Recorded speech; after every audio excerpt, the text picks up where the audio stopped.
ጤና ይስጥልኝ ተመልካቾቻችን፣ ዜና በምልክት ቋንቋ ቀርባሉ። ጠቅላይ ሚኒስትር አብይ አህመድ የኮፕ 32 ቁልፍ የዝግጅት ተግባራት ለማቀናጀት ከሚያስችለው ብሔራዊ አስተባባሪ ኮሚቴ ጋር ውይይት አድርገዋል። ኢትዮጵያ ኮፕ 32ን ለማስተናገድ ያላት ቁርጠኝነት በሚያመለክተው በዚህ ውይይት ላይ ጠቅላይ ሚኒስትር አብይ አህመድ ውጤታማ ጉባኤን ለማሰናዳት የሚያስችሉ ሀሳቦች ላይ አቅጣጫ ሰጥተዋል።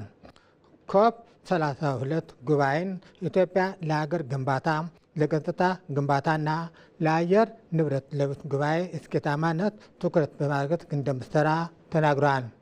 በሌላ በኩልም የኮፕ 32 ተወካይ ፕሬዝዳንት የሆኑት የውጭ ጉዳይ ሚኒስትር ዶክተር ጌዲዮን ጢሞቴዎስ ጠቅላይ ሚኒስትር አብይ አህመድ በተገኙበት ቁልፍ የዝግጅት ተግባራት የሚመራው የብሔራዊ አስተባባሪ ኮሚቴ ገለጻ አድርገዋል።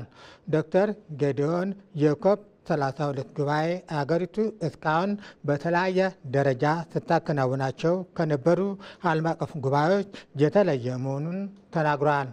የኮፕ 32 ጉባኤ በውስጡ ያካተታቸው በርካታ የአየር ንብረት ለውጥን ማዕከል ያደረጉ የጎንዮሽ ስብሰባና ውይይቶች የተካተቱበት ስለመሆኑን ጠቁመዋል።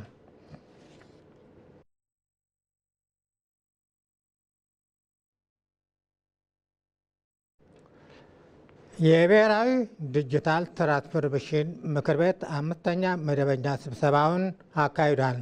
ምክር ቤቱ አጠቃላይ የዲጂታል ትራንስፎርሜሽን የስራ ክንውን፣ የዲጂታል መታወቂያ የምዝገባ ሂደት እንዲሁም የ5 ሚሊዮን የኢትዮጵያ ኮደርስ ኢኒሼቲቭ ትግበራ አፈጻጸሙን ገምግሞ በቀጣይ ተጠናክሮ እንዲቀጥል ከስምምነት ላይ ደርሷል። ከዚህም በተጨማሪም በሀገራችን በመከናወን ላይ የሚገኙ እንዲሁም አዳዲስ የዲጂታል ስራዎችን ከዲጂታል ኢትዮጵያ ስትራቴጂ ጋር ያላቸውን ተጣጣሚነት በስብሰባው ላይ ዳስሷል። በመጨረሻም ምክር ቤቱ ረቂቅ የዲጂታል ኢትዮጵያ 2030 ስትራቴጂ ላይ ጥልቅ ውይይት ካደረገ በኋላ ስትራቴጂ ሰነዱን በማጽደቅ ወደ ሚኒስትሮች ምክር ቤት እንዲላክ ወስኗል።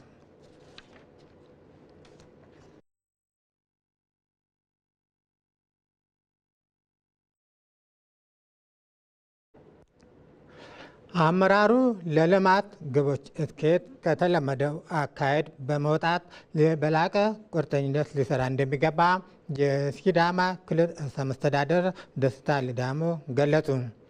በመደመር መንግስት እይታ የዘርፎች እመርታ በሚል ርዕስ በሲዳማ ክልል ለሁለተኛ ዙር ለከፍተኛ መካከለኛ አመራር ሲሰጥ የነበረው ስልጠና ተጠናቋል። በማጠናቀቂያ መድረኩ የስራ መመሪያ የሰጡት ርዕሰ መስተዳድር ደስታ ሌዳሞ ስልጠናው እንደ ሀገር ያለንን ሀብት በአግባቡ በማልማት ሀገራዊ ብልጽግናን ለማረጋገጥ በአመራር ሚና በማተኮር መስጠቱን ገልጸዋል።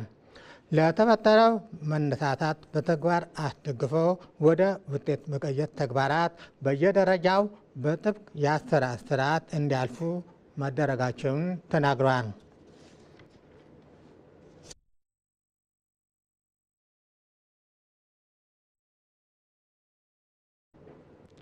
በመጨረሻም የውጭ ዜና። የኦሮሞው ካቶሊክ ቤተክርስቲያን ሊቀ ጳጳስ ፖፕ ሊዮ በቱርክዬና በሊባኖስ ጉብኝት ለማድረግ አንካራ ገብተዋል። የመጀመሪያው የውጭ አገር ጉብኝታቸውን በቱርክዬ የጀመሩት ሊቀ ጳጳስ ፖፕ ሊዮ ስለ መካከለኛው ምስራቅ ሰላምና አንድነት አብዝተው ይናገራሉ ተብሎ እንደሚጠበቅ አልጀዚራ ዘግቧል። ፖፕ ሊዮ ወደ አንካራ በሚያደርጉት በረራ ወቅት ስለ ጉዞአቸው ዓላማ ተጠይቀው በዓለም ላይ የሚገኙ የተለያየ እምነትና ባህል ያላቸውን ሕዝቦች በአንድነት ተከባብሮ እንዲኖሩ እሰብካሉ ሲሉ ተደምጠዋል። ፖፕ ሊዮ በአንካራ ፕሬዚዳንት ራሲፕ ታይፕ ኤርዶጋን ጨምሮ ካቢኔያቸውም እንደሚያነጋግሩ ገልጸዋል። በቱርክያ እስከ መጪው እሁድ በተለያዩ መርሃ ግብሮች ጉብኝት እያደረጉ የሚቆዩት ፖፕ ሊዮ ከዚህ ወደ ሊባኖስ በማቅናት በቀጠናው ሰላም መረጋጋት ጉዳይ ንግግር እንደሚያደርጉ ይጠበቃል።